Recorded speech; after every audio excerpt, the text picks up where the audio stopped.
ఆగస్టులో అనుకుంటే కదా మనము మొట్టమొదటి యూత్ మీటింగ్ ఈ టైంలో ప్రారంభించుకున్నది. ఎప్పుడు? ఆగస్టు. అవును కదా? అవునా? అంతకంటే ముందు ఉంటుందా? చెప్పట్లేదు. ఆ రోజు నుంచే కదా మనం ప్రారంభించుకుంది. అవునా కాదా? ఏమన్నా మాకేం తెలుస్తుంది?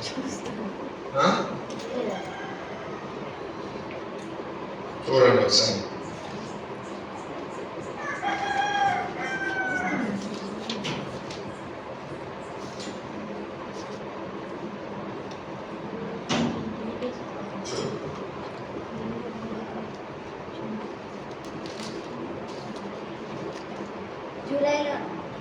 కొంచెం పైకి జూలైలోనా? జూలై అంతేనా? కన్ఫామా? ఎవరు తీసుకున్నారు మొట్టమొదటి యూత్ మీటింగ్?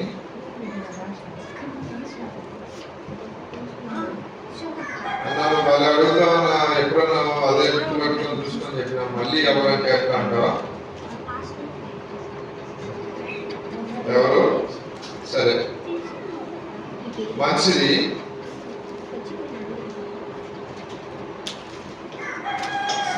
ఇప్పుడు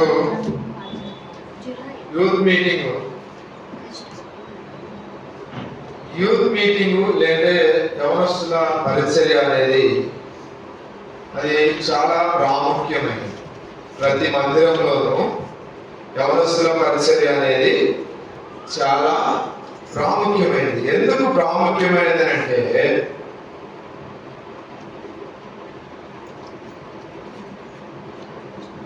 యవనస్తులు త్వరగా తప్పిపోవడానికి అవకాశం ఉంది. రెండవది, యవనస్తులు త్వరగా తొట్టుపడిపోతూ ఉంటారు.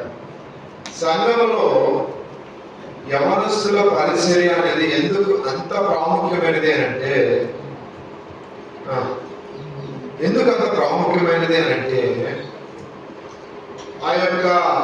ఆ యవనస్తుని యొక్క లేదా యవనస్తురాలి యొక్క వయస్సు అనేది చాలా ప్రమాదకరమైన వయస్సు. ఎందుకు ప్రమాదకరమైన వయస్సు అని అంటే తన ఇష్టం వచ్చిన విధానంలో నిర్ణయాలు తీసుకోవడానికి అవకాశం ఎక్కువగా ఉండే ఆ యొక్క సమయం అది. ఎందుకంటే యవనస్తుడు ఈ మధ్య కాలంలో మనం గమనించినట్లయితే యవనస్తులు అనేక మంది లోకమును విడిచి వెళ్ళిపోతూ ఉన్నారు. లోకమును విడిచి వెళ్ళిపోయే వయసు కాదు. కానీ ఎందుకు అని అంటే వారు చాలా త్వరగా నిర్ణయాలు తీసుకుంటూ ఉంటారు.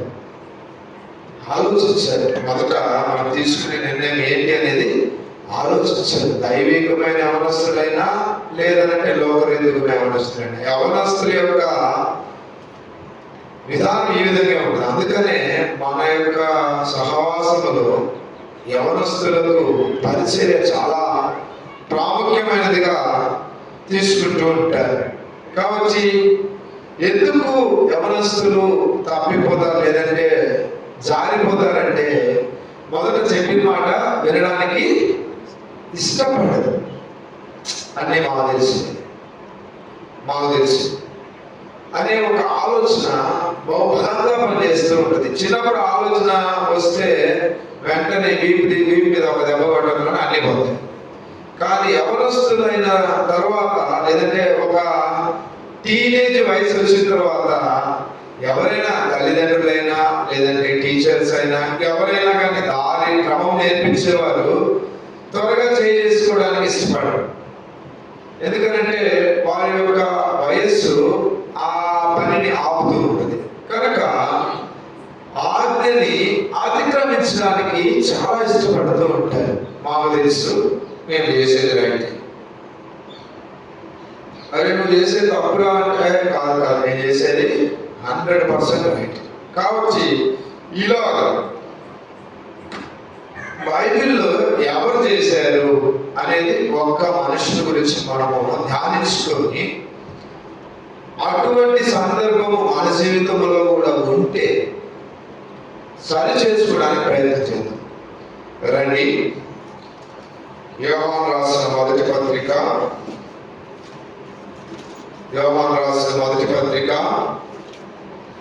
3వ అధ్యాయము 4వ వచనము అందరం కలిసి చదువుకుందాం.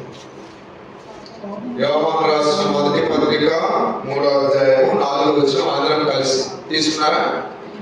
చదువు.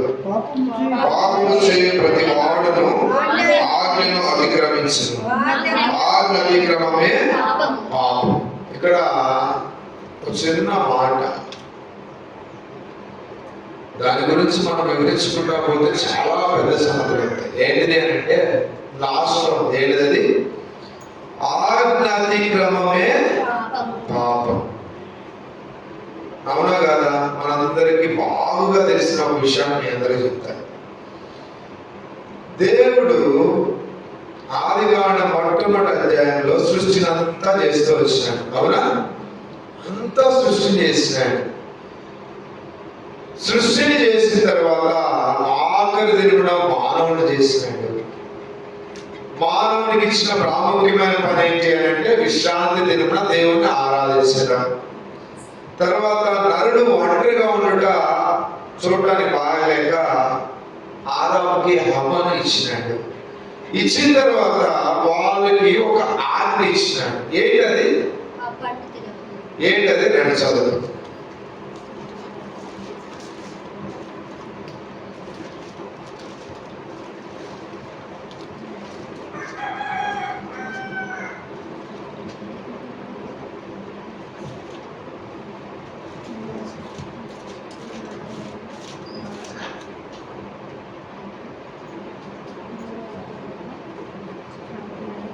చదువుతున్నాం. 2వ అధ్యాయము 16వ వచనము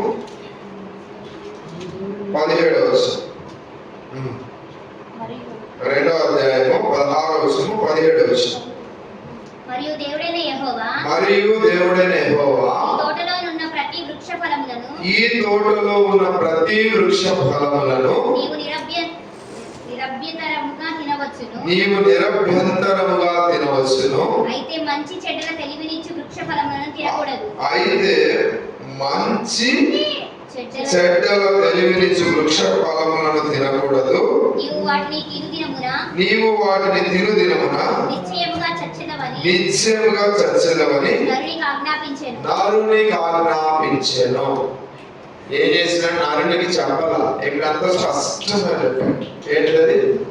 పరిశుద్ధాత్మ చాలా స్పష్టంగా రాయించినాడు ఈ మాట.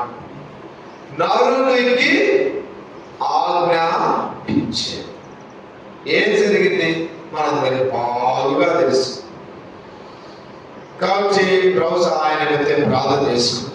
పరిశుద్ధుడా, ప్రేమ నమ్మకం గల మా ప్రియ పరలోకపు తండ్రి, చదువు లేఖన భాగం నుంచి మీ మాటలు గురించి వర్ణించండి ప్రభా. ఏ విధంగా మేము మా జీవితంలో దైవికంగా ఎదగాలో మీరు మాకు నేర్పించండి. మీ రాజరికత్వం కిందకు, మీ స్థిరసత్వం కిందకు మమ్మల్ని మేము తెచ్చుకోవడానికై, మాలో ఏదైతే తండ్రి అడ్డంగా ఉన్నదో అది తొలగించడానికే మీరు మాతో మాట్లాడండి. మీ మాటల ద్వారా మమ్మల్ని ఉత్తేజింపచేయండి, బలపరచండి. యేసు నామమున చేయుచున్నాం తండ్రి, ఆమేన్. మనం చదువుకున్న మొట్టమొదటి భాగము యోహాను రాసిన మొదటి పత్రిక 3వ అధ్యాయము 4వ వచనంలో ఆఖరి భాగంలో మాట ఏంటిది? ఆజ్ఞ అతిక్రమమే పాపం. ఇక్కడ ఆదికాండం 2వ అధ్యాయం 17వ వచనంలో మనం చూసినట్టయితే ఏముంది? ఆ చెట్టు యొక్క ఫలములు తినొద్దు అని చెప్పి నరునికి దేవుడు ఆజ్ఞాపించాడు. కానీ ఏం జరిగింది? తిన్నారు. దాని తర్వాత దేవుడు సంచరిస్తూ ఉంటే దాక్కున్నారు. దేవుడికి అర్థమైంది. వెంటనే వాళ్ళు ఏం చేసినాడు? ఇంకొక అవకాశం ఇవ్వలేదు. ఎందుకు అవకాశం ఇవ్వలేదు అని అంటే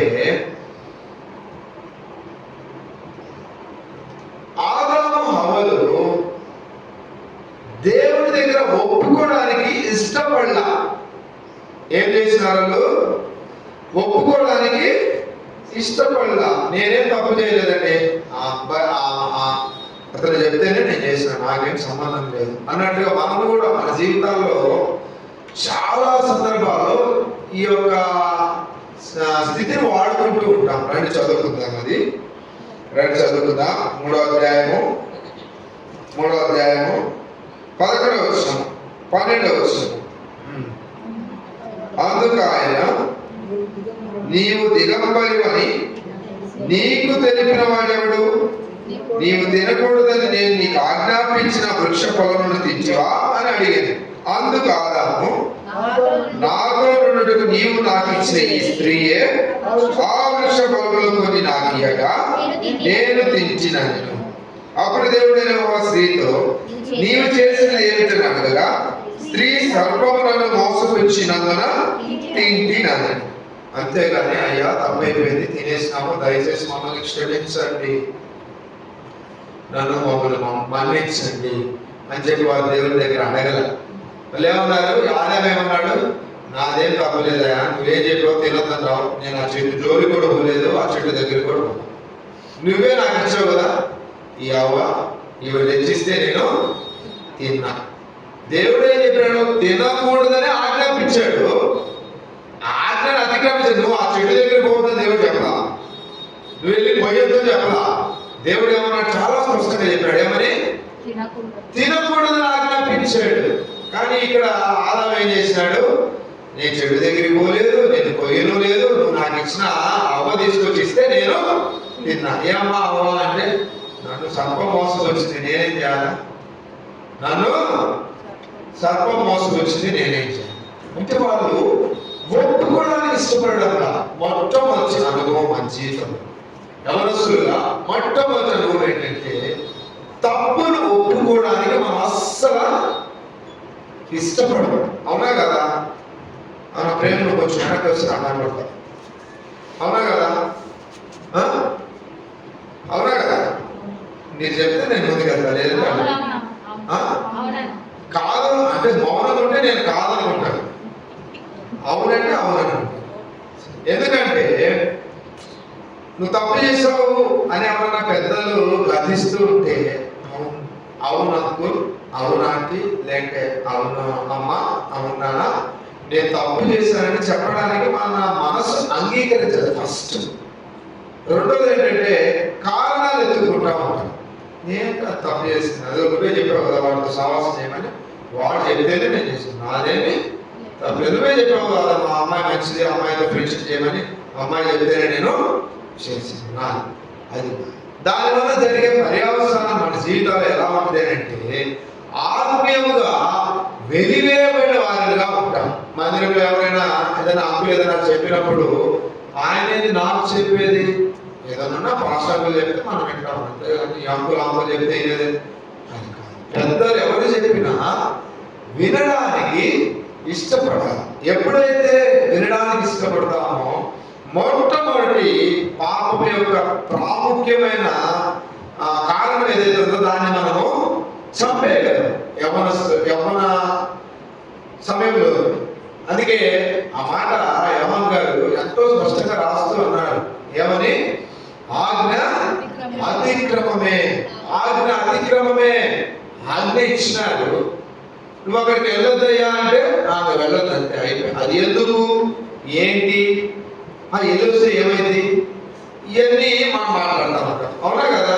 అమ్మ అటు పోతున్నా అంటే, అవునా ఎందుకు, ఏముంది అందులో అక్కడ, నాకేం కనపడలేదు, అక్కడ నేను చూసి వస్తాను, అక్కడ చూసి వస్తాను అంటే మనము ఇట్లా ఆలోచిస్తాం. అవునా?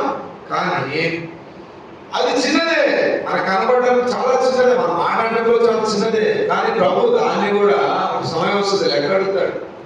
ఎందుకంటే దేవుళ్ళలో మందిరంలో బహు జాగ్రత్తగా ఉండాలి, చాలా జాగ్రత్తగా ఉండాలి, ఏదో ఆశామాషగా ఉంటామని కాదు. కాబట్టి మనం చూసిన మొట్టమొదటి అనుభవం ఏంటి అని అంటే, ఒప్పుకోవడానికి ప్రయత్నం చేయాలి. అంకుల్ నిజమే, అంకుల్ మీరు పోతుందా, నేను పోయాను, పోయినందుకు కానీ కాలు దెబ్బ జరిగింది, ఆ తర్వాత చూసినందుకు కానీ రాజు నిద్రపోను,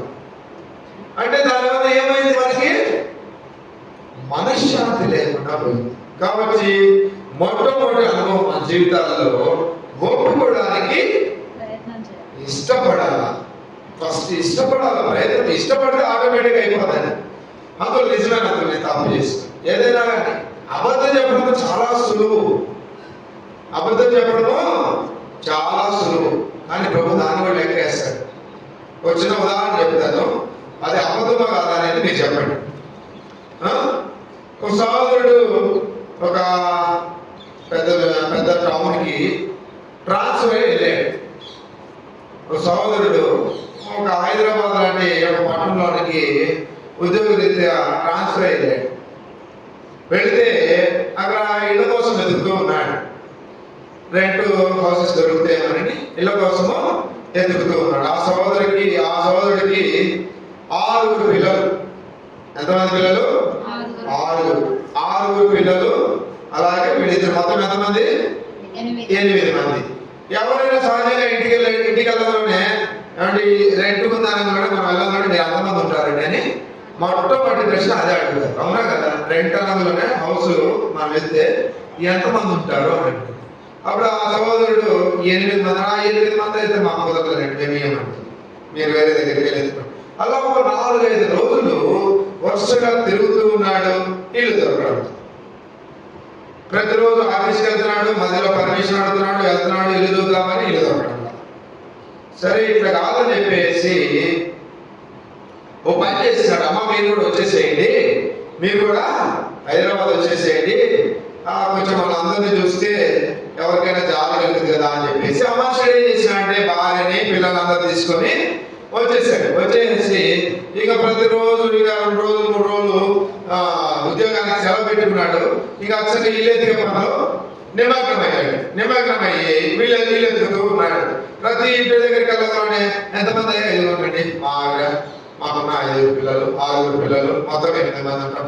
అయ్యా లేదయ్యా మా దగ్గర అంత అవకాశం. ఇలా 2 రోజులు ఆ సహోదరుడు ఎదుగుతూ వచ్చినాడు.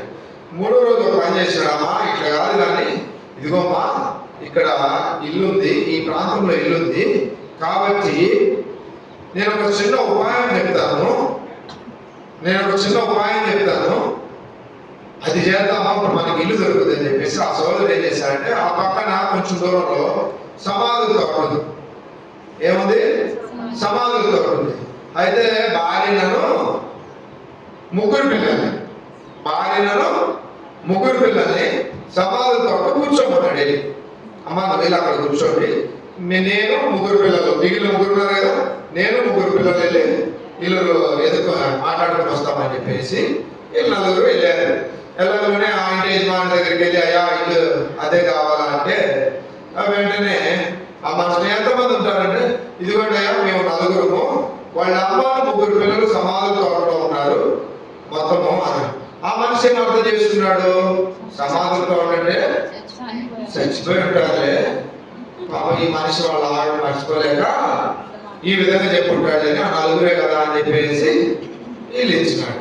వెంటనే వెళ్ళి ఏం చేసినాడు? సమాధి తోటలో నుంచి వాళ్ళ భార్యను మిగిలిన 3 పిల్లల్ని తీసుకొని వచ్చినాడు. ఇంట్లోకి వచ్చేసినాడు. ఇప్పుడు ఆ మనిషి చేసింది ఏంటిది? అబద్ధమా? అబద్ధం కాదు. ప్రశ్న, ఆ మనిషి అబద్ధం ఆడాడా? అబద్ధం ఆడలేదా? నేను చాలా స్పష్టంగా చెప్పినాను మీకు. ఆడలేదని ఎవరు చేయాలి? ఆడలేదు. ఆడారు అన్నవాళ్ళు చేయాలి తెలుసు. ఇప్పుడు ఇంకా ఆడలేదనంటే ఆడారు అన్న మిగిలిన కదా.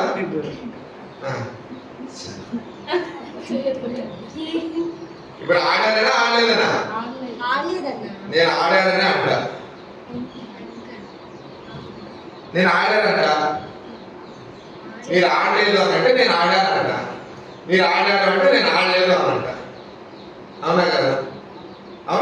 ఆ మనుషుడు నిజమే చెప్పాడా? అబద్ధం చెప్పాడా? అదేమన్నాడు?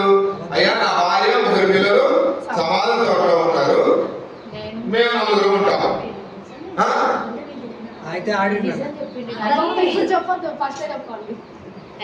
అమ్మ నిజమే చెప్పారు. అందుకనే అక్కడ చెప్పారు, అక్కడ ఉన్నారని చెప్పారు. నిజమే చెప్పారు. అక్కడ అబద్ధమే అబద్ధమా నిజమా? నిజమే ఇది ఆలోచించండి. అబద్ధమే ఆలోచించాలి. నిజమే అక్క. చెప్పింది అక్కడ చాలు నేను చెప్తాను. ముమ్మాటికి ఆ మనిషికి అబద్ధం ఆడాడు. ఏమాడాడు? ముమ్మాటికి ఆ మనుషుడు అబద్ధం ఆడాడు. ఎందుకు అబద్ధం? దేవుడి దృష్టిలో మనం కూడా లాజిక్ ఎదుగుతూ ఉంటాం. ఇప్పుడు మనం ఎదిగిన ఏంటిది? లాజిక్. కానీ బైబిల్ ఎంతో స్పష్టంగా చెప్తుంది, ఉన్నది ఉన్నదే చెప్పు, లేనిది లేనట్టుగానే చెప్పు. ఉన్నది ఉన్నట్టుగానే చెప్పాలా, లేనిది లేనట్టుగానే చెప్పు. బైబిల్లో ఎంత స్పష్టంగా ఉందంటే ఆ మాట అంతే స్పష్టంగా ఉంది. కాబట్టి ఆ మనిషి ఏం చెప్తున్నాడు? అబద్ధం చెప్పినాడు. మనం కూడా ఇట్లాంటి చిన్న చిన్న, అంటే మనం ఏదో ఒక తెలివిని ఉపయోగించినాము, నేనేదో గొప్పగా మాట్లాడాను, తెలివిగా మాట్లాడానని మనం అనుకుంటాము. కానీ దేవుని దృష్టిలో అది బైబిల్ చెప్తుంది, మనుషుని యొక్క జ్ఞానం దేవుని దృష్టికి విపరీతమన్నమాట. చూసారా, మానవుడు అంటాడు ఇప్పుడు దేవుడిని ప్రశ్నించే స్థాయికి వెళ్ళిపోతూ ఉన్నాడు.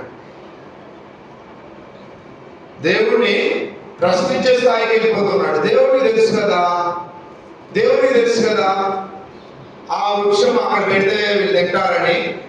దేవుడికి తెలీదా? తెలుసు కదా. మరి ఎందుకు ఆ వృక్షం అక్కడ పెట్టాడు? అసలు పెట్టకుండా అసలు పాపమే రాదు కదా. అంటే మనుషుడు ఏ విధంగా తయారైపోయాడంటే దేవుని యొక్క సృష్టిని ప్రశ్నించే స్థాయికి ఎక్కువగా యవనస్తులు ఎక్కువగా తయారయ్యారా. మనం ఏదైనా మాట్లాడదాం దైవికంగా అంటే ఉల్టా మన క్వశ్చన్ అడుగుతారు. ఏమన్నా క్వశ్చన్ అడుగుతారు? దేవుడికి తెలుసు కదా, అన్నీ తెలుసు కదా. మీ బైబిల్ ఉండదు కదా, తేజో నక్షత్రమా వేగోచక నువ్వు పైకి ఎక్కిపోతా అన్నావు కదా, అక్కడి నుంచి తోయబడ్డావు కదా, అన్నీ ఉన్నాయి మీ బైబిల్లో. మరి దేవుడు తెలిసినప్పుడు ఎందుకు పెట్టాడు ఆ చెట్టు? లేదు, దేవుడు ఏదైనా ప్రణాళిక నిమిత్తమే ఒక అవకాశం ఇచ్చినాడు అని అంటే ఒక ప్రణాళికే. కాబట్టి రెండోది మనం నేర్చుకోవాల్సిన ప్రాముఖ్యమైనది ఏంటి అని అంటే, మొదటిది ఒప్పుకోవడానికి ప్రయత్నం చేయాలా. రెండోది ఏంటిది? అబద్ధం అనేది పొరపాటు. చూడండి, నేను ఒక చిన్న కథ చెప్తే దాన్ని అర్థం చేసుకోవడానికి మీకు 1 నిమిషం 2 నిమిషాలు టైం పట్టింది, అవునా? అంటే మీ ఆలోచన ఏ విధంగా ఉంటుంది? అది అబద్ధం కాదు. అలాంటి మన జీవితంలో ఎన్నో ఉంటున్నాయి, కానీ దేవుడి దగ్గర అయితే అది అబద్ధమే, 100% అబద్ధమే. కాబట్టి అలాంటి సందర్భమే మనం కూడా చూసుకొని ముందుకెళ్దాం. రండి,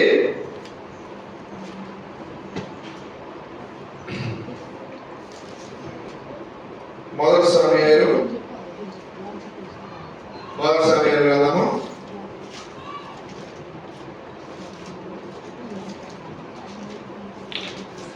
15వ అధ్యాయము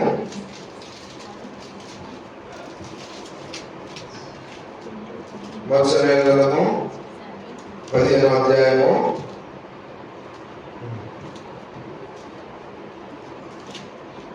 16వ వచనము 15వ వచనం జరుగుతుందా? 16వ వచనం 15:16. అందుకు సౌలు అమాలేకీయుల యొద్ద నుండి జనులు వీటిని తీసుకుని వచ్చి నీ దేవుడైన యెహోవాకు బలులు అర్పించుటకు జనులు గొర్రెల్లోనూ ఎడ్లలోనూ మంచి వాటిని ఉండనిచ్చి మిగిలిన వాటన్నిటిని మేము నిర్మూలం చేస్తామనగా సమయంలో నీవు మాట్లాడపడలేదు. యెహోవా రాత్రి నాకు సెలవిచ్చిన మాట నీకు తెలియజేయుదునని వినుమని సౌలు కనుక సౌలు చెప్పుమని. ఇక్కడ ఎంతో స్పష్టంగా మనము చూస్తాం. సమూయేలు ప్రవక్త సౌలుని రాజుగా అభిషేకించాడు. అభిషేకించిన తర్వాత సౌలు ఈ మాట చెప్పినాడయ్యా, ఐగుప్తు నుంచి మనం వస్తూ ఉన్నప్పుడు మార్గ మధ్యలో అమాలేకులు మనకు ఎదురుగా వచ్చి బాగా ఇబ్బంది పెట్టారు. దేవుడు నీకు మొట్టమొదటి దాన్ని ఏమంటారంటే మొట్టమొదటి పని, లేదంటే ఒక ఫైల్, మొట్టమొదటి ఫైల్ నీకు ఏది ఇస్తున్నా అంటే అమాలేకులు నువ్వేం చేయాలా? పూర్తిగా హతము చేయాలి. వాళ్ళు అసలు ఉండకూడదు. సౌలు రాజుగా అభిషేకించిన తర్వాత సమూయేలు సౌలుకి ఏం చెప్తున్నాడంటే, అయ్యా అమాలేకీయులను నువ్వు పూర్తిగా సంహరించేయాలా, వాళ్ళందరినీ తీసేయాలి, ఏం ఉండకూడదు అని చెప్పి చెప్తే దేవుడు నీకు సహాయపడ్డాడు, నువ్వు వెళ్ళు వాళ్ళ దగ్గరికనంటే సౌలు మంచిగా నలుగుకొని వెళ్ళినాడు, వెళ్ళి చేసుకొని వచ్చినాడు, అంతా అయిపోయింది. ఇప్పుడు మన దగ్గరికి వచ్చిన ఏదంటే సమూయేలు సౌలు దగ్గరికి అడుగుతున్నాడు, నువ్వేదో తప్పు చేసినట్టున్నావే. అదే మాట మనం చదువుకున్నాం ఇప్పుడు. ఏంటిది? అందుకు సౌలు అమాలేకీయుల ఎదురు జనులు వీటిని తీసుకొని వచ్చారు. అసలు ఏం చెప్పమన్నా, ఏం చేయమని చెప్పాడు, ఏం చేశాడు? రండి చదువుకుందాం. 15వ అధ్యాయం కూడా వచ్చింది. 1వ సమూయేలు 15వ అధ్యాయం కూడా వచ్చింది. కాబట్టి నీవు పోయి కనికరింపక అమాలేకీయులను హతము చేయుచు పురుషులనేమి స్త్రీలనేమి బాలురనేమి పసిపిల్లలనేమి ఎద్దులనేమి గొర్రెలనేమి ఒంటెలనేమి గార్ధబొమ్మలనేమి అన్నిటినీ హతము చేసి వారి కలిగినదంతయు బొత్తిగా పాడు చేసి అమాలేకీయులను నిర్మూలము చేయమని చెప్పారు. ఇక్కడ ఎంతో ప్రాముఖ్యంగా చెప్తూ వచ్చిన మాట ఏంటంటే, పేరు పేరున చెప్తూ వచ్చాడు, వీరుండకూడదు, వీరుండకూడదు, వీరుండకూడదు, వీరుండకూడదు, వీరుండకూడదు, వీరుండకూడదు, వీరుండకూడదు, వీరుండకూడదు, వీరందరినీ నిర్మూలన చేయాలి, కనికరించకూడదు అని ఎంతో స్పష్టంగా సౌలు చెప్పాడు. ఇప్పుడు రాజుగాడు కదా, మొట్టమొదటి పథకం కదా ఇది. మనకు కూడా మన ముఖ్యమంత్రిగా ప్రమాణ స్వీకారం చేసినట్టే ఆయన ఏదైతే చెప్పినాడో ఆ పథకాలను సంతకాలు పెడతారు కదా, ఖచ్చితంగా జరగాలి అని. ఈ విధంగా ఇప్పుడు సౌలు కూడా మొట్టమొదటి ఆ యొక్క పథకం ఏంటి అంటే, అమాలేకీయులను హతము చేయాలి, నిర్మూలన చేయాలి. అసలు వాళ్ళు ఉండకూడదు, ఇక అలాంటి వాళ్ళే ఉండకూడదు. అయితే మనం చదువుకుని వచ్చినప్పుడు ఏం జరిగింది? కొన్ని గొర్రెల్ని తర్వాత ఎడ్లని తీసుకొని వచ్చినాడు. ఇది అంత బాధాకరమైన విషయం, అవునా కదా? చూడండి, 11వ వచనము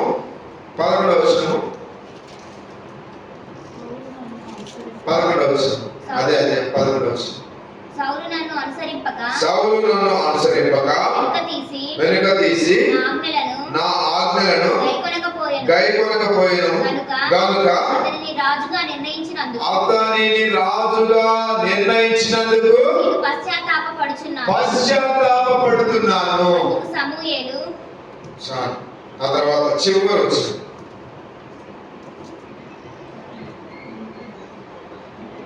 35వ వచనం. సౌలు బ్రతికిన దినములన్నిటిను సమూయేలు అతని దర్శింప వెళ్ళలేదు గాని సౌలుని గూర్చి దుఃఖాక్రాంతుడాయెను. మరియు తాను సౌలుని ఇశ్రాయేలీయుల మీద రాజుగా నిర్ణయించినందుకు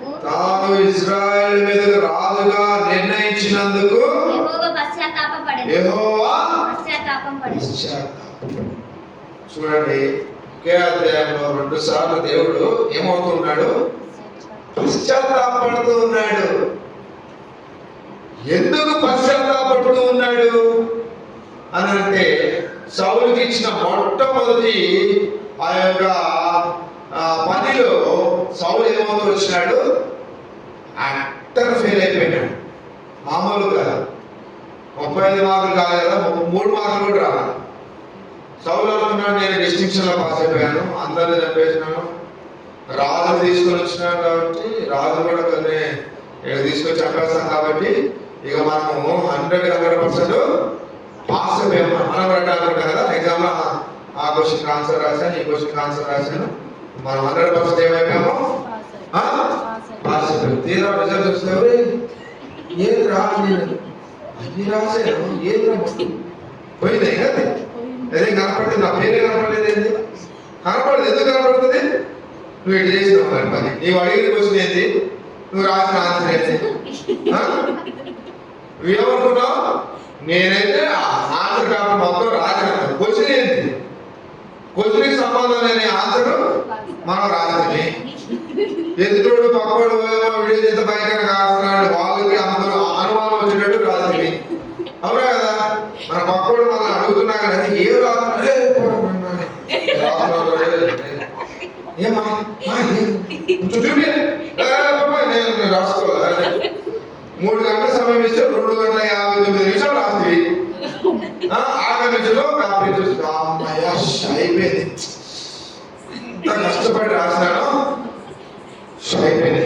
ఇంకా రిజల్ట్స్ వచ్చేస్తే మనము పాస్ అయిపోతాం. తీరా రిజల్ట్స్ వచ్చిన తర్వాత ఏందా మా నెంబర్ చూసి మా నెంబర్ ఇవ్వదు. ఎందుకంటే మనం రాసిన పరీక్ష ఒకటి, వాడు ఇచ్చిన ప్రశ్న ఒకటి. కాబట్టి ఇక్కడ కూడా సౌలు పరిస్థితి అదే విధంగా ఉంది. సౌలు ఏమనుకున్నాడు, 100% మనం చేసింది కరెక్ట్, మనం అన్ని చేసాం, అందరినీ చంపేసాం, మంచి కాబట్టి మంచి కనపడే మాత్రం మనం తెచ్చుకున్నాం. కాబట్టి ఏ మాత్రం మనం దేవుడు ఏం చెప్పాడో, సమయం ఏదైతే నాకు ఆజ్ఞాపించాడో నేను అది 100% చేసి అని చెప్పేసి, అంటే సౌలుకి మొట్టమొదట తెలియలా తనే తప్పు చేశాడని. ఫస్ట్ తెలియక ఈయన సమయలు గారు వచ్చి అడుగుతుంటే, సమయలకి ఆల్రెడీ దేవుడు చెప్పేసినాడు, అయ్యా మనం ఇచ్చిన ప్రశ్న ఒకటి, వాడు రాసిన ఆన్సర్ ఒకటి, వాడు అనుకుంటున్నాడు ఏదో పాస్ అవుతున్నాడని, వాడికి ఏమో గుండుసున్నా వస్తుంది, వెళ్ళి చెప్పుకో, అనవసరంగా వీడికి ఈ ఎగ్జామ్ పెట్టినామే మనము అని చెప్పి చెప్పగానే మనం ఎట్లా మన టీచర్ కానీ ఏమరా బాగా మేడం చూస్తున్నా చెప్పేది 100% సార్ మంచిగా రాశారు సార్. అవునా కదా? మనం కూడా అంతే కదా, బయట రాగానే టీచర్ కానీ అడిగితే ఎట్లా రాసినారా సార్ 99 అలా వచ్చేస్తాయి. అంతేనా? 99 కాకపోయినా సార్ 98 అయితే ఖచ్చితంగా వస్తుంది. అయితే ఇక్కడ కూడా సౌలు అదే అనుకుంటున్నాడు. ఏమనుకున్నాడు? తను చేసిన తప్పు తనకు అర్థం కాదా.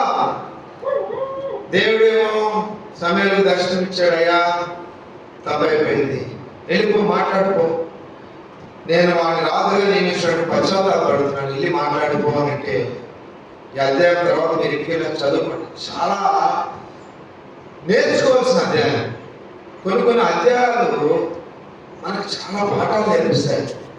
మనం చదువుతాం, మనం ఏదో నార్మల్ చదువుకొని వెళ్ళిపోతూ ఉంటాం, ఏదో చదువుకొని వెళ్ళిపోతూ ఉంటాం. అలా చదువుకొని వెళ్ళిపోతే మనకు అర్థం కాదు, ఏం కాదు అర్థం కాదు. తర్వాత మన ప్రశ్న అయితే ఆన్సర్ ఎదుర్కొంటా ఉంటాం. అదే ప్రార్థన చేసుకొని ప్రభావ నాతో మాట్లాడని ఎప్పుడైతే నువ్వు చదువుతావో దేవుడు మాట్లాడతాడు. సమయాలు వచ్చి మాట్లాడుతూ ఉన్నాడు. ఉదయాన్నే లేచాడు సమయాలు, సౌలు దగ్గరికి వెళ్ళిపోతున్నాడు. సౌలు ఎక్కడికి వచ్చినాడ? మన దగ్గరికి వచ్చినాడు. ఎక్కడికి వచ్చినాడు? 2 చదువుదాం. 12 చదవాలి. అందరూ బైబిల్ తీసి ఉదయమున సమూయేలు లేచి, అందరూ కలిసి చదువుకుందాం.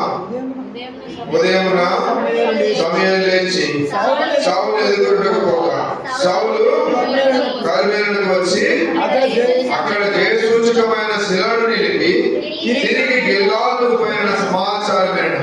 తర్వాత అతడు సౌలు వద్దకు రాగా, సౌలు యెహోవాను నీకు ఆశీర్వాదం కలుగుగాక, యెహోవా ఆజ్ఞ నేను నెరవేర్చినగా. ఇక్కడ నేను చెప్తాను సార్, నేను మీరు ఏది చెప్పారో నేను అదే రాశాను సార్, 100% నాకు 98 మార్క్స్ వస్తున్నాయి అంతే. అరే నేను నీకు చెప్పిన క్వశ్చన్ ఒకటి రా, కానీ ఎగ్జామ్ లో వచ్చిన క్వశ్చన్ ఒకటి కదా, నువ్వు అదేనా?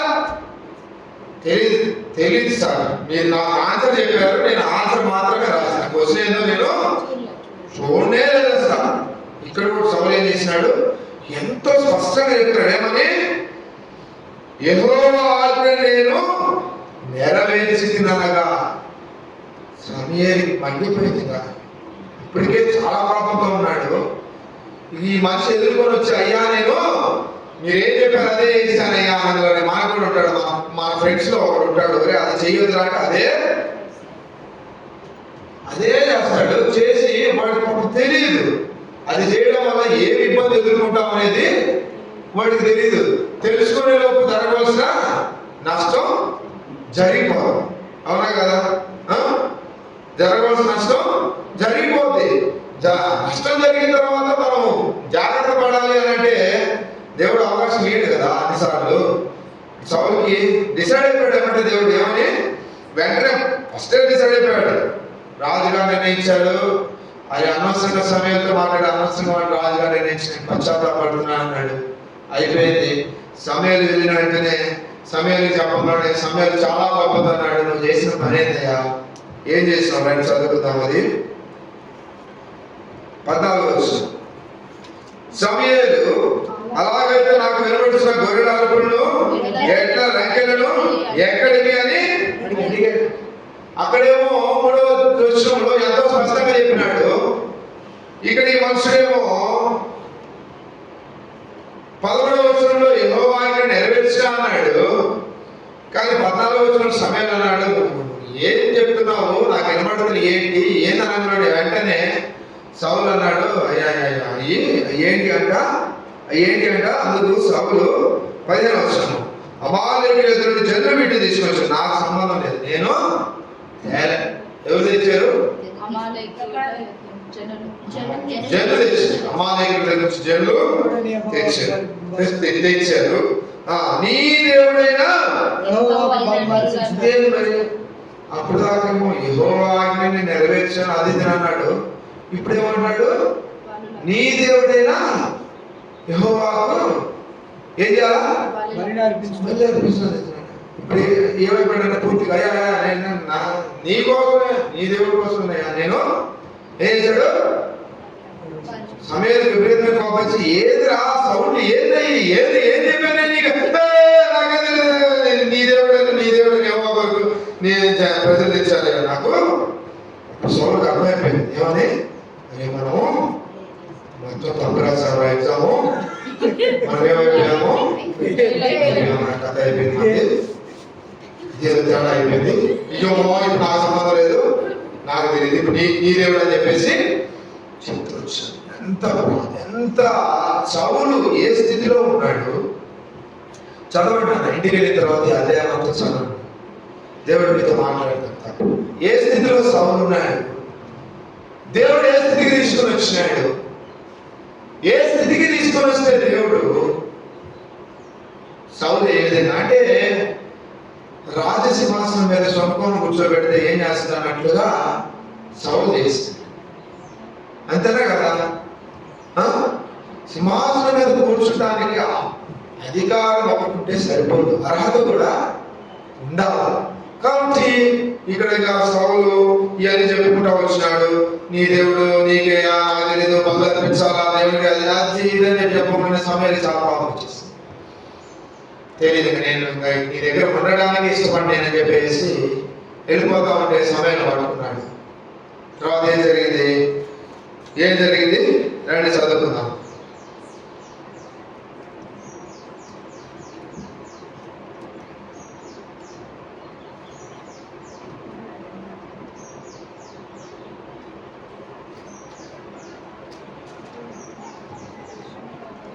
ఇరవై 22వ వచనం చదువుకుందాం. 22వ వచనము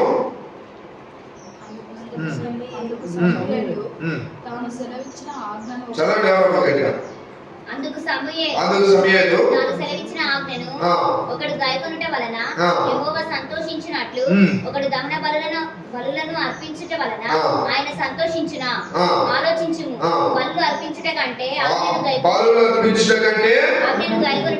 ఆజ్ఞను గైకొనుటయు పొట్టేళ్ల క్రొవ్వు అర్పించుట కంటే మాట వినుటయు శ్రేష్టము. ఇప్పుడు సమయాలు చెప్తూ ఉన్నాడు, అయ్యా ఎన్ని బలార్పించడానికి తీసుకుని వచ్చినాము అది ఇద్దరు సమయానికి మండిపోతా ఉంది కదా, చివరెత్తిపోయి మాట్లాడాడు. అరే ఇవన్నీ చేయడం కాదు, ఆయన ఫస్ట్ విను. మనం కూడా చెప్తాము, మన మీద ఒక తప్పు జరిగితే ఆ తప్పును పక్కన పెట్టి అది కాదు అది సార్ అది అరా అదేం జరిగింది అక్కడ మనము ఆ పని చేయాలి కదంటే సార్ అది దారి మధ్యలో ఇక్కడ ఈ స్పీడ్ బ్రేకర్ ఉంది, అది దాటి వెళ్ళేటప్పుడు బండికి పంచర్ పని జరగలేదని చెప్పమా. ఏం చెప్తాము, ఇవన్నీ చెప్తాం. అప్పుడు అంటున్నాడు సమయాలు ఇవన్నీ వద్దు, ఏంటిది ప్రాముఖ్యమో ప్రాముఖ్యమైనది ఆజ్ఞని గైకొనడం. బలి అర్పించడం కాదు ప్రాముఖ్యమైన, ఆజ్ఞని గైకుంటాము. అలాగే క్రొవ్వు అర్పించడం కాదు, మాట వింట శ్రేష్టం. ఈ సన్నివేశం అయిన తర్వాత నిజంగా ఎంత బాధాకరమైన విషయము. సమయంలో మరొక మారు సౌలు దగ్గరికి రాలా, సౌలు చూడడానికి రాలా. బలినేం చేసినాడు, బలి అర్పించాడు, వెళ్ళిపోయాడు. ఆ తర్వాత మనలో ఒకసారి సౌలు ఎలా ఉన్నాడు, సౌలు యొక్క పరిస్థితి ఏంటి అనేది సమయంలో సౌలు దగ్గరికి రాలేదు. బాధపడుతూ ఉన్నాడు కానీ, దుఃఖపడుతూ ఉన్నాడు కానీ సమయాలు సౌలు చూడడానికి ఇష్టపడ్డాడు. నీ నా జీవితం కూడా ఈ విధంగానే ఉంటూ ఉంటుంది. ఎందుకంటే ఈ విధంగా ఉంటూ ఉంటుందంటే మనం ఆజ్ఞ వినడానికి, లేదంటే ఆజ్ఞనే ఫాలో అవడానికి, వెంబడించడానికి ఇష్టపడము. మన ఇష్టమైనది చేస్తాము, చేసిన తర్వాత ఆయన చెప్పిందే నేను ఇక్కడ సౌలు అంతే చెప్పినాడు, ఎంతో స్పష్టంగా చెప్పినాడు, మీరేం ఆజ్ఞాపించారో అదే నేను చేసేసానయ్యా. ఎంతో ఆనందంగా, ఎందుకంటే రాజు అయిపోయాడు, మొట్టమొదటి యుద్ధము గెలిచేశాడు, అందరినీ చంపేశాడు, రాజు తీసుకొని వచ్చేసాడు. సమయం చెప్పిందేమో అందరినీ చంపేమని, ఆయన రాజు తీసుకొని వచ్చాడు. తోటి రాజు తీసుకొని వచ్చి దగ్గర పెట్టుకున్నాకే ఆనందం ఎలా ఉందంటే సౌలుకి ఇక పట్టరానంత ఆనందం ఉంది. అందుకే కరివేలికి వెళ్ళిపోయాడు. విజయ సూచకమైన ఆ యొక్క దీన్ని ఇచ్చేసినాడు. చూసి ఆ తర్వాత ఎక్కడికి వచ్చేసినాడు, గిల్గాలికి వచ్చేసాడు. శిలబాలను సౌలు అనే రాజు యొక్క నేతృత్వంలో అమాలేకుల్ని జయించినాడు. అమాలేకుల్ని జయించాడు. ఒక గొప్ప జయసూచకమైన శిలను కూడా పాల్గొన్నాడు. తర్వాత గిల్గాలు. అంతేగాని అంతవరకు సౌలు చేసిన తప్పేంటిది అనేది సౌలుకి అర్థమే కాదు.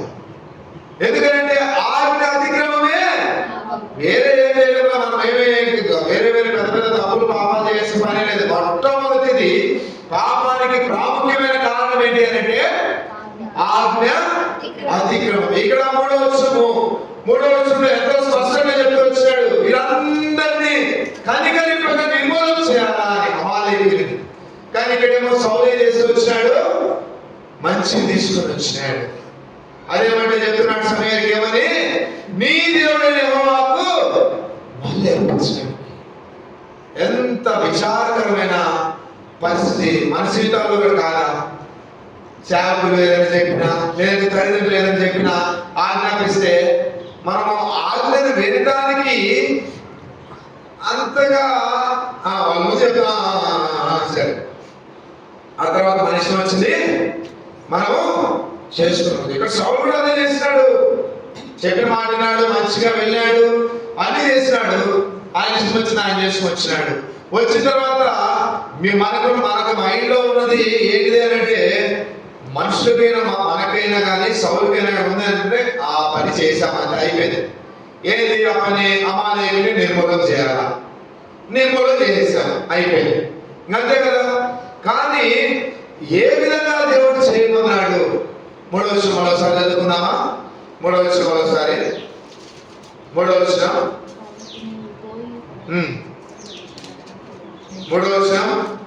కాబట్టి నీవు పోయి, నాకు తెలిసి మీరు అంతా చదువుకున్నారని నాకు అర్థమవుతుంది. మరి ఏదో మీరు బైబిల్ నేనే చెప్తాను, బైబిల్ చదువు నేనే చెప్తాను. ప్రీతి అమ్మ నన్నే పట్టుకున్నాను. కాబట్టి నీవు పోయి కనికరింపక అమాలేకీయులను హతము చేయుచు పురుషులనేమి స్త్రీలనేమి బాలురనేమి పసిపిల్లలేమి ఎద్దులనేమి గొర్రెలనేమి ఒంటెలనేమి యాజపాములనేమి అన్నిటిని హతము చేసి వారికి కలిగినదంతయు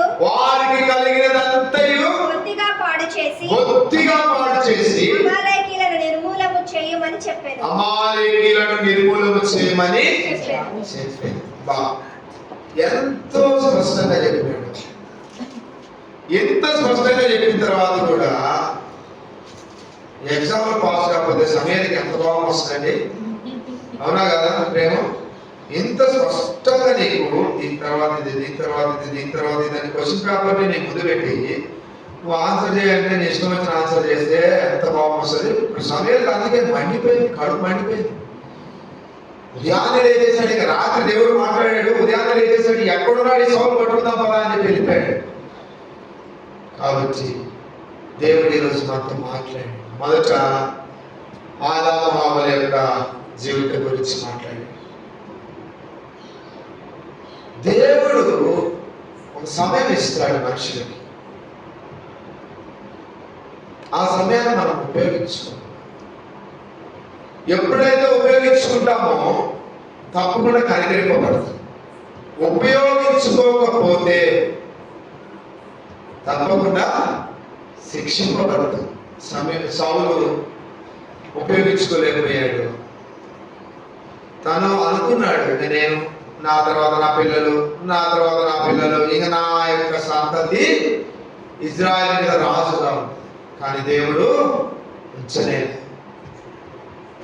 ఎంత భయంకరమైన మరణాన్ని సౌలుకి దేవుడు ఇచ్చాడు. అందుకే దావీదుకి సౌలే గొప్ప ఉదాహరణ. అవునా కదా?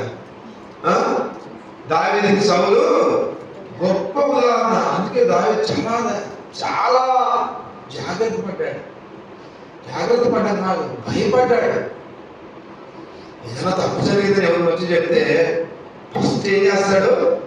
వెళ్ళిపోతాడు దేవుడి దగ్గరికి. అయ్యా నాది సమయాలు పిలవమనం, లేదంటే నాథాన్ ప్రవక్త, నీకెవరు వాళ్ళు వీళ్ళు కాదు, ఫస్ట్ వెళ్ళిపోతాడు. సరెండర్ హ్యాండ్స్ దేవుని దగ్గరికి వెళ్ళిపోయి ఒప్పుకోవడానికి ఇష్టపడతాడు. అయ్యా తెలియక చేసినాను కాబట్టి.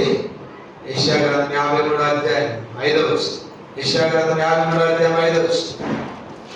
యెషయా గ్రంథం 53వ అధ్యాయం 5వ వచనం. దీన్ని చదవండి అందరూ, తీయండి అందరూ. మన అతిక్రమ క్రియలను బట్టి అతడు గాయపరచబడెను, మన దోషములను బట్టి నలుగగొట్టబడెను. గాయపరచబడడం వేరు, నలుగగొట్టబడడం వేరు. గాయపరచడం అంటే దెబ్బతలం, నలుగొట్టడం అంటే గేదె రోడ్లు వేసి ఏం చేస్తాము? పచ్చడి చేస్తాం చూసారా? పచ్చిమిరపకాయ కనపడదు కదా అట్లా. ఎందుకనంటే అతిక్రమము అంటే ఆజ్ఞని అతిక్రమించడమే, లేదనంటే క్రమము తప్పిపోవటమే. క్రమము తప్పిపోయి అతిక్రమంలోకి వెళ్తే దాని వల్ల వచ్చే శిక్షకి ఉదాహరణగా గాయపరచబడుతూ వచ్చాడు. కానీ దోషములకు ఉదాహరణగా వచ్చిన శిక్షగా ఏమవుతూ వచ్చినాడు? నలగొట్టబడుతూ వచ్చినాడు. ఇక్కడ మనం గమనిస్తే మనం అతిక్రమము చేసే వారి జాబితాలో ఉన్నామా, దోషం చేసే వారి జాబితాలో ఉన్నామా? అతిక్రమములు దాచిపెట్టువాడు వర్ధిల్లును, వాటిని ఒప్పుకొని విడిచిపెట్టువాడు కనికరం పొందుతాడంట. ఏమవుతాడు? అంతేగాని దోషములను ఒప్పుకొని దాచిపెట్టు. ఎందుకంటే దోషం అనేది సెకండ్ లెవెల్కి వెళ్ళిపోయింది. దోషం అనేది సెకండ్ లెవెల్కి మనం సెకండ్ లెవెల్కి వెళ్ళట్లా, మనం స్టార్టింగ్ లెవెల్లోనే ఉన్నాం. అతిక్రమం అంటే ఆజ్ఞ అతిక్రమించడం. కాబట్టి మన యొక్క ముందర దేవుడు ఇద్దరి జీవితాలు తీసుకోవచ్చు. మొదటిది ఆదాము హవ్వల యొక్క జీవితం. తరిమివేయబడుతూ వచ్చినారు. ఏమవుతూ వచ్చినారు? ఏదైనా నుంచి తరిమివేయబడుతూ వచ్చినాడు. ఆ విషయం కూడా దేవుడు పశ్చాత్తాపం. రెండవది సౌలు విషయం. రెండు మాటలు లాస్ట్ వచ్చిన చదువుకున్నాము. ఒకటో సమయంలో 15వ అధ్యాయము 35వ వచనం. సౌలు బ్రతికిన దినములన్నిటిను సౌలు బ్రతికిన దినములన్నిటిలో సమూయేలు అతని దర్శింప వెళ్ళలేదు గాని సమూయేలు అతని దర్శింప వెళ్ళలేదు గాని సౌలుని గూర్చి దుఃఖాక్రాంతుడాయను. సౌలు గురించి దుఃఖాక్రాంతుడైనట్టు. చూడండి, జీవితంలో మరొకసారి ఆయన ముఖం చూడడానికి ఇష్టపడ సమయం, కానీ ఏడుస్తూ బాధపడుతూ. ఆ విధంగా మనం ఎంతమందిని దుఃఖ పెట్టుకుంటాం, అవునా కదా? ఎంతమందిని బాధ పెట్టుకుంటాం. నా మటుకు నేనైతే బహిరంగంగా ఒప్పుకోగలను. దుఃఖ పెట్టాను, బాధ పెట్టాను, తర్వాత క్షమాపణ అడిగాను. ఎందుకనంటే అట్లా దేవుడు కొట్టాడు కదా, కొట్టాడు కాబట్టి అర్థమైంది, కనికరించబడ్డాడు. ఎందుకంటే తెలియకపోవడంతో దేవుడి దగ్గర ఒప్పుకోవడానికి బట్టి కనికరించినాడు. మళ్ళీ ఇప్పుడు తెలిసి చేసామనుకో అప్పుడేమవుతామో శిక్షకి పాత్రలో ఉంటాం, శిక్షకి పాత్రలు పడతాం. కాబట్టి సాయంకాల వేళ దేవుడు మనతో ఎంతో స్పష్టంగా మాట్లాడుతూ వచ్చాడు. మళ్ళీ ఒక్కసారి ఆపోవచ్చు చదువుకొని ముగించడానికి ప్రయత్నం చేద్దాం. 1వ యోహాను రాసిన పత్రిక 3వ అధ్యాయము 4వ వచనం. పాపము చేయ ప్రతి వాడును పాపం చేయ ప్రతి వాడును ఆజ్ఞను అతిక్రమించును. ఆజ్ఞ అతిక్రమమే పాపము. ఆజ్ఞ అతిక్రమమే పాపం. ఒక చిన్న నిజంగా జరిగిన ఒక సంఘటన మీకు చెప్పి ముగిస్తాను. 1985 సంవత్సరము బ్రెజిల్ దేశం, తెలుసా బ్రెజిల్ దేశం ఎక్కడ ఉందో? బ్రెజిల్ దేశం, బ్రెజిల్ తెలీదా? బ్రెజిల్ దేశం ఎక్కడ ఉందో తెలీదా? ఇక్కడే ఉందన్న, ఎక్కడ ఉంది కానీ, అవునా? కొంచెం జననాలు మనకి లేకపోతే ఎట్లా? సౌత్ అమెరికా ఖండంలో ఉంది బ్రెజిల్ దేశం, అవునా? ప్రభుకు అనుమతిస్తే, ప్రభుకు అనుకరిస్తే నేను వెళ్తా, అనుమతించకపోతే అర్థమైందా? ప్రభు అనుమతిస్తే మాత్రమే వెళ్తా. ఎందుకంటే అవకాశం ఇస్తున్నాడు, మనకు దేవుడు ఇస్తున్నాడా, మనుషులు ఇస్తున్నారా అనేది. ఎందుకంటే ఇప్పుడే కదా మనం చదువుతుంది. సౌలులాగా మనమైతే తప్పు చేయం, తెలుసుకున్నాం కదా, జాగ్రత్త పడతాం, భద్రం చేసుకున్నాం. దేవుని వాక్యం మూలం కాబట్టి మనం ఏం చేస్తామో జాగ్రత్త పడతాం. కాబట్టి బ్రెజిల్ దేశంలో 1985 సంవత్సరము ప్రెసిడెంట్కి ఎలక్షన్కి ఎన్నికలు జరిగినాయి. ప్రెసిడెంట్ ఎలక్షన్స్కి ఎన్నికలు జరిగినాయి. ఎన్నికలు జరిగితే టాన్క్రిడో నెవిస్ అనే ఒక వ్యక్తి రిపబ్లికన్ పార్టీ నుంచి ప్రెసిడెంట్గా, అంటే ఇప్పుడు మనకి అభ్యర్థిగా, ప్రెసిడెంట్ అభ్యర్థిగా అతన్ని నియమించారు. అంటే ఇంకా గెలిస్తే అతనే ప్రెసిడెంట్. అతనికి ఆపోజిట్ గా ఉన్న అతను జోస్ శార్నియే, పేరు జోస్ శార్నియే. అయితే ఇతను అతనికి అపోనెంట్. అయితే మంచిగా ఎలక్షన్స్ చేశారు, మంచిగా వాళ్ళ యొక్క క్యాంపెయిన్ చేసుకున్నారు. అయిపోయింది. జనవరి మాసం 15వ తారీఖున ఎలక్షన్స్ జరిగినాయి. ఎలక్షన్స్ లో రిపబ్లికన్ పార్టీకి ఎక్కువ ఓట్లు వచ్చాయి. రిపబ్లికన్ పార్టీకి దాదాపుగా 72% ఓట్లు పోలేదు. ఇప్పుడు ఎవరు గెలుస్తారు? ఇంకా ఎవరు గెలుస్తారు? 72% ఓట్లు రిపబ్లికన్ పార్టీకి 100%లో 72% రిపబ్లికన్ పార్టీకి సపోర్టివ్గా వచ్చింది. రిమైనింగ్ 27% మాత్రమే వేరే పార్టీ. ఇప్పుడు ఎవరు గెలిచేది? ఎవరు? అవును కదా. అయితే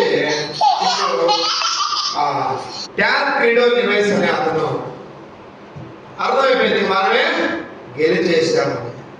అతను ఆనందంలో ఒక మాట మాట్లాడాడు. ఏమని? నా గెలుపుని ఇప్పుడు దేవుడు కూడా ఆపలేడు. ఓలేం తినేవాడు ఇంకా ప్రెసిడెంట్ అయిపోవడానికి 100% ఇతనికి అవకాశం ఉంది. కాబట్టి ఇంకా అతను ఏమన్నా అంటే నా గెలుపుని దేవుడు కూడా ఆపలేడు. నన్ను ప్రెసిడెంట్ అవ్వకుండా దేవుడు కూడా ఆపలేడు అని చెప్పేసి ఎంతో ఆనందంగా విరవీగుతూ ఉన్నాడు. రానే వచ్చింది రిజల్ట్స్ డేటు. తెలిసిన విధానంలోనే రిపబ్లికన్ పార్టీకి విజయం ఖరారైంది. మార్చి మాసంలో విజయం వచ్చేసింది. అతను ఏప్రిల్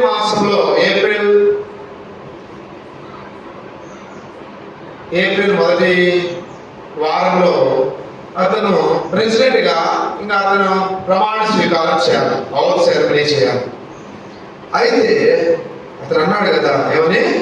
నేను ప్రెసిడెంట్ గా అవ్వకుండా దేవుడు కూడా ఆపలేడు అని. నిజంగా జరిగిందమ్మా, ఇది నిజంగా జరిగింది. అయితే అంత ఆనందంలో అందరికి పార్టీలు ఇస్తా ఉన్నాడు. అవునా కదా? మనం కూడా 10 పాస్ అయితే పార్టీలు ఇచ్చాం కదా అందరు. అవునా కదా? మన లెవెల్లో మన స్థాయిలో మనం ఏం చేసినాము? కురుకురే ప్యాకెట్, క్యాడ్బరీ చాక్లెట్ ఇచ్చామా? థమ్స్అప్ కూడా ఇచ్చిందంట ఇది. ఓకే. అయితే ఇక్కడ ఇతను ఏంటంటే ప్రెసిడెంట్ కదా, ఏంటంటే ఆ దేశం అంతా ఇతని యొక్క హస్తగతంలో ఉంటుంది కాబట్టి ఇతనికి అందరికి పార్టీలు ఇస్తా ఉన్నాడు. ఇక ఏప్రిల్ మాసము మొదటి వారంలో అతను ఇక ప్రమాణ స్వీకారం చేయాలా. మార్చి మాసము చివరి వారంలో విపరీతమైన కడుపు నొప్పి వచ్చింది. ఏమొచ్చింది? విపరీతమైన కడుపు నొప్పి వచ్చింది. కడుపు నొప్పితో హాస్పిటల్లో జాయిన్ అయ్యాడు. ట్రీట్మెంట్ జరుగుతూ ఉంది. రోజు రోజుకి ఆరోగ్యం క్షీణిస్తూ ఉంది. ఏప్రిల్ 14 ఏం చేసినాడు? ఆయన చనిపోయాడు. ఏమయ్యాడు? చనిపోయాడు. అప్పటి వరకు మంచి ఆరోగ్యం ఉన్న వ్యక్తి ఏం జరిగింది? అతనికి ఏం జరిగింది? మరణం సంభవించింది. చనిపోయాడు. అతని అపోనెంట్ ఎవరైతే జో శానియా ఉన్నాడో అతను అసలు ఊహించనే లేదు. ఓడిపోయాను కదా, నేను ఎందుకు ప్రెసిడెంట్ అవుతాను, నాకు ఇంకేముంది అవకాశం అని దేవుడు ఏం చేసినాడు? అతన్ని మరలా ప్రెసిడెంట్ గా ఇంకా అయిపోయింది. ప్రెసిడెంట్ క్యాండిడేట్ చనిపోయాడు. ఎవరికి ఏం అర్థం కావడం లేదు. వెంటనే ఆ బాధ్యతని నెరవేర్చగలిగే అక్కడ ఏంటంటే మనలాగా పార్టీలు ఇవన్నీ కాదు, సిచ్యువేషన్ బట్టి మూమెంట్ అయిపోతూ ఉంటారు. వెంటనే ఆ వ్యక్తిని ఏం చేసినాడు? ప్రెసిడెంట్. చూడండి, ఇది నిజంగా జరిగింది. 1985. దేవునికి అసాధ్యమైనది ఏది లేదు.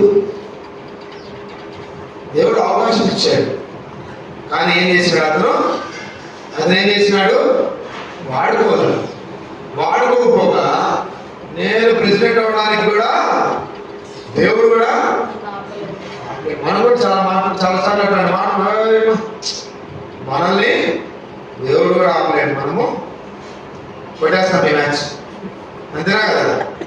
ఎవరి తరం కాదు, అయిపోయా. కానీ దేవుడు చేసే కావాలి లేదంటే ప్రెసిడెంట్ గా అతను అవ్వలేకపోయాడు. చాలా ప్రయత్నం చేశాడు. ప్రెసిడెంట్ యొక్క ఆ రూమ్ లేని ఆ బాధ్యతలకి దగ్గర దాకా వెళ్ళి చేయాల్సి వచ్చింది.